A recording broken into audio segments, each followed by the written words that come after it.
নমস্কার বন্ধুরা, Indian stock market বাংলায় আপনাদের স্বাগত।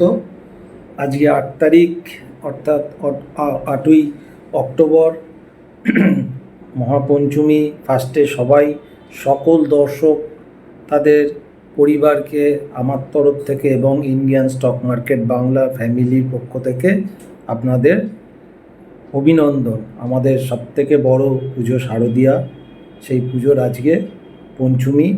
যদিও অনেকেই তার আগে থেকে ঠাকুর দেখতে বেরিয়ে গেছে দেখছি সোশ্যাল মিডিয়াতে, এখনও আমাদের বেরোনো হয়নি। তবে দুঃখের বিষয়, এবারে একদিন কম, অষ্টমী নবমী একই দিনে পড়েছে। আরও দুঃখের বিষয় যে আমাদের প্রত্যেক দিনই শেয়ার মার্কেট খোলা থাকছে, যদিও প্রতি বছরই থাকে, তাও মাঝে মাঝে কখনো শনিবার রোববার পড়ে যায়। তো এবারে পড়েনি, দশমী অর্থাৎ দশেরাটাও পড়ে গেছে শনিবার। অর্থাৎ সব দিক দিয়ে আমাদের কাজ করতেই হচ্ছে। আপনারাও আনন্দ করুন, মাঝে মাঝে মনে হলে স্ক্রিনে দেখবেন। প্রত্যেকে ভালো থাকুন, এই বলে আজকে অনুষ্ঠান শুরু করছি। এই সপ্তাহে আজকে যে ভিডিও করছি, এই সপ্তাহে হয়তো আর ভিডিও আসবে না, কারণ শনিবার দশমী, একটু কাজের পর বেরোনোর ব্যাপার একটু থাকবেই, ব্যস্ততা। তো আবার নেক্সট উইকে করব নিশ্চয়ই। তো ফার্স্ট আমি বলি যে মার্কেটের কন্ডিশন কি। যেমন বলে গেছিলাম লাস্ট ভিডিওয়ে, যে থাম্বনেলেও বলা ছিল যে 24,000 নাকি 26,000। তো নিচের দিকে কারেকশান, তার আগে বারংবার বলে গেছিলাম কারেকশানের একটা জায়গা তৈরি হয়ে গেছে, কিন্তু আসছে না।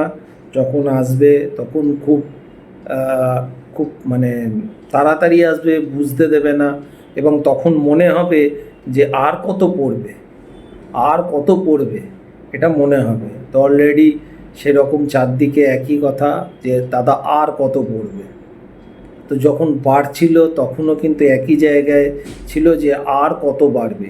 এই আটটা নিয়েই আমাদের বাজারে চলতে হয়, এটা কিছু করার নেই। তবে মার্কেটে আজ থেকে 2 মাস 3 মাস ধরে আমি বারংবার বলে যাচ্ছিলাম যে পোর্টফোলিও ফাঁকা করে দিতে। অ্যাটলিস্ট আমি নিজে যা করেছি সেটাও আমি বলেছিলাম, বাদবাকি যারা করেছেন অনেকেই আমাকে মেসেজ করেছেন, ধন্যবাদ জানিয়েছেন। 1-2 জন করেননি, তারা হয়তো ভেবেছিলেন আমি ভুল বলেছি। তো যাই হোক, হতেই পারে, এটা তো স্বাভাবিক। আমি যে সবসময় ঠিক বলবো এরকম কোনো মানে নেই। তো এখন কিন্তু যে জায়গায় পোর্টফোলিও বা যা যা স্টক বলা ছিল, সেখান থেকে স্টকগুলো কিন্তু টোটাল প্রায় পুজোর সেলে চলছে। কোনোটা 30%, কোনোটা 40%, কোনোটা 50% পর্যন্ত পড়ে আছে। অনেক সেল 10-15% তো এমনিই পড়ে আছে, তার উপরে অনেক বেশি পড়ে আছে। তো এই সময় কিন্তু পাবলিক ভয় পেয়ে যাচ্ছে। আমার মনে হয়, এটা আমার ব্যক্তিগত মত, যে যে স্টকগুলো আপনাদের ভালো লাগে, ফান্ডামেন্টালি ভালো লাগে, সেই রকম স্টক এবারে কিন্তু অল্প অল্প করে বাই করতে পারেন। এর মানে আমি বলছি না যে মার্কেট আর পড়বেই না, এটাও কিন্তু একবারও বলছি না। হতে পারে এখান থেকে নতুন উচ্চতা দেখিয়ে দিল, আবার হয়তো 1-1.5 মাস আমাদের ভুলিয়ে দিল, তারপর আবার নতুন কোনো কারণে হয়তো আবার সেল অফ আসলো। এরকমই এখন চলবে মার্কেট।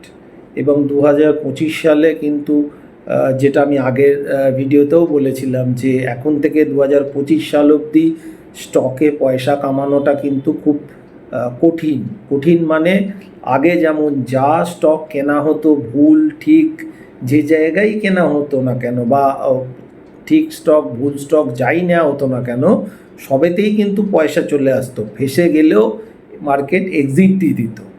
এইবার কিন্তু সেই জায়গাটা হয়তো হবে না। অনেক চোখ কান খোলা রেখে কিন্তু স্টকগুলো বাছাই করতে হবে, এবং যদি সঠিক স্টক বাছাই করা যায় তাহলে কিন্তু বছরে ডবলও দিয়ে দেবে, এরকম স্টকও কিন্তু বাজারে অ্যাভেলেবেল আছে। বলবেন না আবার যে এরকম কিছু স্টক বলবার জন্য, কারণ আমি সেবি রেজিস্টার্ড অ্যানালিস্ট নই, ওই জন্য সেই রকমভাবে ওই ডবল হবে 1 বছরে এই কথাগুলো বলাটা ঠিক উচিত নয়। তবে দেখতে পাই অতীতের অভিজ্ঞতা থেকে যে এরকম প্রতি বছরই মার্কেট কারেকশান দিলেও অনেক স্টক কিন্তু নিজেদের মতো পারফর্ম করে এবং প্রায় অবিশ্বাস্য হলেও বছরে ডবল হয়, কিন্তু সেই স্টকগুলো বাছাটা খুবই টাফ। তো অতটা যদি নাও হয়, 20%ও যদি রিটার্ন দেয় বা 25%ও রিটার্ন দেয়, সেরকম স্টকও যদি বাছা যায় তাহলেও অনেক কিছু, কারণ ব্যাংকের ইন্টারেস্ট অনেক কম। সেই তুলনায় যদি 25%ও যদি আপনারা কোনো স্টক বাছেন, তাহলে আমার মনে হয় ভালো রিটার্ন একটা আসবে। এবারে আসি পরের পার্টে, সেটা হচ্ছে আপনাদের আগে একটা বলে দিই যে আজকে পুজোর জন্য আপনাদের একটা গিফট আছে স্টক। অলরেডি কালকে স্টকটা বাছাই করা ছিলই, কিন্তু যেহেতু কাল ভিডিও আসে না, মঙ্গলবার ভিডিওটা আসে, ওর জন্য আজকে স্টকটা দিচ্ছি। কিন্তু দুর্ভাগ্যবশত বা সৌভাগ্যবশত যাই বলেন না কেন, স্টকটা আজকে কিন্তু অনেকখানি বেড়ে গেছে। পরে যখন বলবো তখন ওই স্টকে আসছি। এছাড়া বাজারে কিন্তু অনেক নেগেটিভ নিউজ চারদিকে চলছিল, আমাদের গ্রুপে আমি বারবার আপডেট করেছি এই সব নেগেটিভ নিউজ চলছে, তো নিচের দিকে আর সেলের জায়গা নেই। যা ফুট ছিল আগেই কভার হয়ে গেছিলো। কিন্তু যেটা দেখা গেল আবার যে ইলেকশান আজকে যে বেরোলো, এক্সিট পোলে কিন্তু দেখিয়েছিল বিজেপি দুটো স্টেটেই হারবে। যদিও এই দুটো স্টেটের বিশাল বড় একটা কিছু নয়, তবুও একটা সেন্টিমেন্টের ব্যাপার থেকে লোকসভা ইলেকশনের পরে, বিশেষ করে হরিয়ানা সকালবেলা আমি নিজে দেখেছিলাম 71 কংগ্রেস এগিয়েছিল একদম সকালের দিকেই, 9টা বাজতে 10 হবে হয়তো। তারপর কিভাবে ঘুরে গিয়ে হরিয়ানাকে আবার বিজেপি নিজের দখলে রাখলো। এতে কিন্তু বোঝা যাচ্ছে বিজেপি আবার নিজের জায়গায় ফিল্ডটা আবার তৈরি করছে, কারণ সামনে আরও কিছু স্টেট আছে, বড় বড় স্টেট, সেখানে ইলেকশন আছে। জম্মু কাশ্মীরের রেজাল্ট আমি বলবো তুলনামূলকভাবে ভালোই হয়েছে, কারণ জম্মু কাশ্মীরে কখনো বিজেপি এককভাবে আসবে এটা মনে হয় না, কারণ ওটা ম্যাক্সিমাম মুসলিম জায়গা, তো মুসলিম ভোট তো বিজেপিতে আসে না, এবারেও আসেনি। তো সেই দিক দিয়ে দেখতে গেলে কিন্তু জম্মু থেকেই বেশি যা সিট বার করেছে, সেই হিসাবে কিন্তু ওখানেও খুবই ভালো রেজাল্ট হয়েছে। তো ওভারঅল দিক দিয়ে, তাহলে রাজনীতির দিক দিয়ে দেখতে গেলে আমার মনে হচ্ছে যে বিজেপি যে জায়গাটা একটু হারাচ্ছিল বা মনে হচ্ছিল, সেটা থেকে হয়তো একটা লড়াইয়ের জায়গা বা মানসিকতা এই জায়গায় কিন্তু একটা ডেভেলপড হচ্ছে। এটা কিন্তু আমাদের মার্কেটের জন্য ভালো, পজিটিভ, কারণ রাজনৈতিক একটা বড় জায়গা আমাদের শেয়ার মার্কেটের কাছে, শেয়ার মার্কেটের সাথে যুক্ত। তো সেই হিসাবে স্টেবল গভর্নমেন্ট যদি হয়, তাহলে আমাদের মার্কেটটা কিন্তু অনেক দূরই যাওয়া উচিত। এবং আবারও বলছি, আমরা কিন্তু অনেক বড় একটা বুল মার্কেটে আছি, কিন্তু এই বুল মার্কেটের মাঝে মাঝে কিন্তু কারেকশান আসবে। যেরকম কারেকশান আসছে 5%, 8%, 10%, এরকম কারেকশান আসবে, এটা নিয়ে চিন্তার কিছু নেই। একটু কারেকশানটা হওয়ার আগে অনেক কিছু ইন্ডিকেটার থাকে, অনেক কিছু এনভায়রনমেন্ট তৈরি হয়, সেগুলো দেখলে কারেকশানগুলো কখনো কখনো ধরা যায়, তখন একটু সতর্কতা হয়ে কাজ করতে হয়। তবে আমাদের যে এখন এই যে গতকাল লো পড়ে গেল, এইটাই যে এখন লো হয়ে গেল নাকি এখন বাউন্স দিচ্ছে, আজকে বাউন্স দিচ্ছে বা কালকে আমাদের আরবিআই পলিসি আছে, অনেকে না ম্যাক্সিমাম এক্সপেক্ট করছে যে রেট কাট হবে না, কিন্তু যদি কোনো কারণে রেট কাট করে দেয়, তাহলে কালকে কিন্তু একটা ব্যাংক নিফটিতে একটা ভয়ানক ওপর দিকে র্যালি হয়েও যেতে পারে। সেটা মার্কেটে যদি রেট কাট করে সেটা আমিও জানি না, কিন্তু টেকনিক্যালি চার্ট যা বলছে তা কিন্তু একটু উপরের দিকেই মনে হচ্ছে। নিফটি, ব্যাংক নিফটি বোথ, রিলায়েন্সও সাপোর্ট দিচ্ছে, আইটিটাও হয়তো সাপোর্ট দেওয়া শুরু করবে। তারপর টিসিএসের রেজাল্ট আছে সম্ভবত গতকাল বিকালে, সম্ভবত তার এফেক্ট আমাদের দিয়ে দেবে বৃহস্পতিবার, অর্থাৎ সেই দিন আবার নিফটি এক্সপায়ারি আছে। মানে এখন অনেক কিছু ফ্যাক্টর ব্যাপার চলছে। এবার নেগেটিভ দিকে বলতে গেলে কি, ক্রুড অয়েল প্রায় 80 ছুঁয়ে দিয়েছিল, 80-র ওপরে গেছিলো, আজকে আবার 80-র একটু নিচে।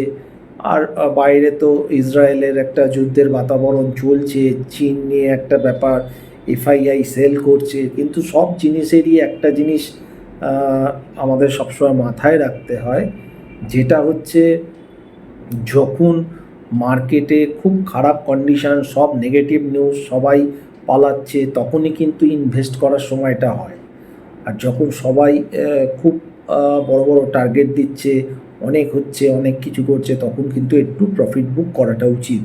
সেটা আবারও বাজার দেখালো।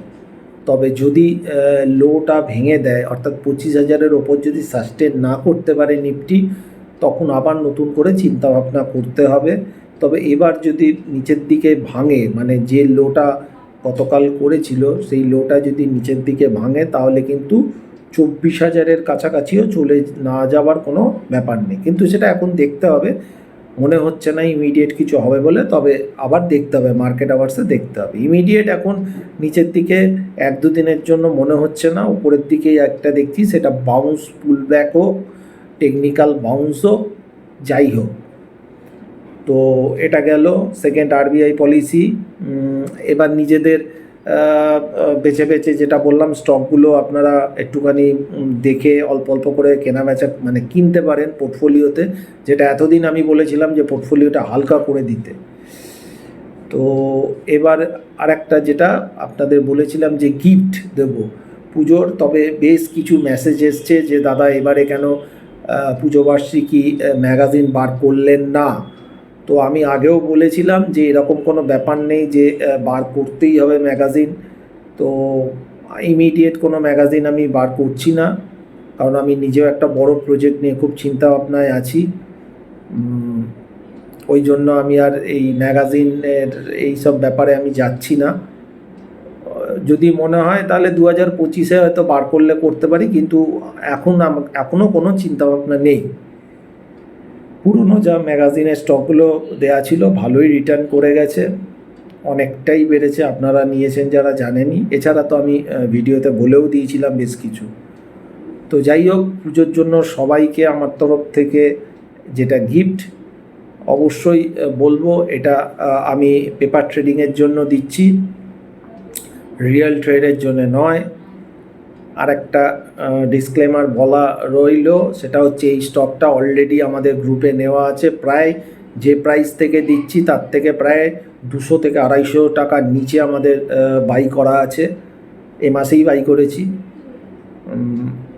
কিন্তু আপনাদের কালকে এটাকে আমি দেবো ভেবেছিলাম, কালকে তো ভিডিও যেহেতু হয় না, আজকেই স্টকটা অনেকটা বেড়ে গেছে। যাই হোক, মনে হচ্ছে আরও স্টকটা যাবে। সেটা হচ্ছে ইন্ডিয়া গাইকোল 1478 টাকায় আজকে ক্লোজ দিয়েছে। এটা দেখতে পারেন, রাখতে পারেন। অনেক দিন ধরেই বলছি ইথানলের ব্যাপার, চিনির ব্যাপারগুলো নিয়ে বলছি। এটা আমার মনে হচ্ছে ভালো রিটার্ন দেবে।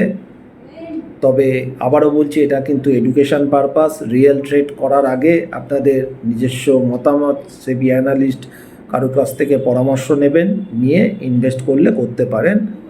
এটা আমার তরফ থেকে জানালাম। এবং অলরেডি যে দামে আছে বা আজকে 52 বা নিউ হাই করেছে, বলো 52 না, লাইফ টাইম হাই করেছে, এখান থেকে 200-250 পয়েন্ট নিচে আমাদের গ্রুপে ধরা আছে। এখনও এক্সিট করিনি, পরে হয়তো এক্সিট করতে পারি, সেটা পরের ব্যাপার, দেখা যাবে। এবার আসি নিফটির লেভেলগুলো দিয়ে দিচ্ছি। আর যারা ফ্রি টেলিগ্রামে জয়েন করেননি তারা ফ্রি টেলিগ্রামে জয়েন করতে পারেন। প্রত্যেক দিন নিফটি ব্যাঙ্ক নিফটির সাপোর্ট রেজিস্ট্যান্সটা দিয়ে দিই। আর কোনো খুব গুরুত্বপূর্ণ কোনো আপডেট কিছু থাকলে ওখানে দিই, এবং ওর লিঙ্কটা আমাদের হোম পেজে প্রথমেই দেখবেন, পেয়ে যাবেন। এবার আসি নিফটির পার্টে। নিফটিটা 25,013, অর্থাৎ 25,000-এর ওপরেই আজকে ক্লোজ করলো। রেজিস্ট্যান্স 25,200 এবং 25,400, সাপোর্ট আছে 24,850। আর ব্যাঙ্ক নিফটি 51,021-এ ক্লোজ করলো, অর্থাৎ নিফটি ব্যাঙ্ক নিফটির দুটোই কিন্তু একটা লেভেলের ওপরেই ক্লোজ দিয়েছে। কালকে খুব ভাইটাল ডে, আজকে একটা ভাইটাল ডে ছিল, কালকেও একটা ভাইটাল ডে, পরশু আর একটা ভাইটাল ডে। তো যাই হোক, ব্যাঙ্ক নিফটি হচ্ছে 51,021 ক্লোজ দিয়েছে, রেজিস্ট্যান্স হচ্ছে 51,850, আর সাপোর্ট হচ্ছে 50,800। এই সাপোর্ট রেজিস্ট্যান্স হিসাবে দেখতে পারেন। তবে এখন পুজো চলছে, জানি না কতজন বেরোবেন বা কি। এবারে তো প্রচুর চারদিকে যা ঘটনা চলছে তাতে অনেকেই হয়তো বলেছিলে, আমারই পরিচিত হয়তো অনেকেই বলেছিল যে এবারে পুজোয় হয়তো বেরোবো না। কিন্তু অবাক কাণ্ড দেখলাম, তৃতীয়া থেকে তারা বেরিয়ে পড়েছে ঠাকুর দেখতে, এবং তারাই রাত্রিবেলা মিছিল করেছে, চেঁচামেচি করছিল, অনেক কিছু দেখলাম। এই হচ্ছে বেশিরভাগ মানুষের মানসিকতা, যে প্রথমে মোমবাতি মিছিল করে, তার 1-1.5 ঘন্টা পর আবার তারা আনন্দ উৎসবেও মেতে ওঠে, ঠাকুর দেখতে যায় বা আদার্স যায়। কিন্তু যখন মোমবাতি মিছিল করে বা হেঁটে চলে, স্লোগান দেয়, তখন কিন্তু বলে না আমরা কিছু করব না, আমরা এবছরে এই ব্যাপারটা নিয়েই থাকবো। আমার তো অবাক লাগলো, অদ্ভুত লাগলো। অনেককেই দেখছি, আমার যারা যারা বলেছিল, যারা বলেনি আমি সেটা বলছি না, আপনাদের না, আমার পরিচিত লোকজন খুব ধর্না মর্না দেখলাম, কোনো পার্টি থ্রু নয়, তারা নর্মাল জাস্ট আমাদের মতোই লোকজন, মহিলাও ছিল, সব ছিল, বিয়ে বাড়ি থেকে অন্নপ্রাশন থেকে সবাই চলে গেছিল বিক্ষোভ দেখাবে বলে। কিন্তু তারাই দেখলাম তৃতীয়া চতুর্থী সব ঠাকুর দেখতে বেরোচ্ছে, আনন্দ করছে, তার ফটো পোস্ট করছে। জানি না কি হচ্ছে এখন। তো যাই হোক, সবই মেনে নিতে হবে, এর থেকে আর কি বেশি বলবো। তো আনন্দ করুন একটা জায়গায় থেকে। তবে আমার মনে হয় সমাজকে ঠিকঠাক রাখতে গেলে প্রতিবাদটাও কিন্তু জায়গায় জায়গায় করতে হবে। সেটা যে কোনো অন্যায় বা দুর্নীতির বিরুদ্ধেই হোক, চোখের সামনে দেখলে অবশ্যই করতে হবে, কিন্তু আগে বুঝতে হবে যে সত্যি এটা দুর্নীতি কিনা। আগে নিজেকে চিন্তা ভাবনা করে অবশ্যই প্রত্যেকটা পদক্ষেপ করবেন। সবাই ভালো থাকবেন, সবাই সুস্থ থাকবেন। আপনাদের সাথে আবার দেখা হবে দুর্গাপুজোর পর, দশমীর পর।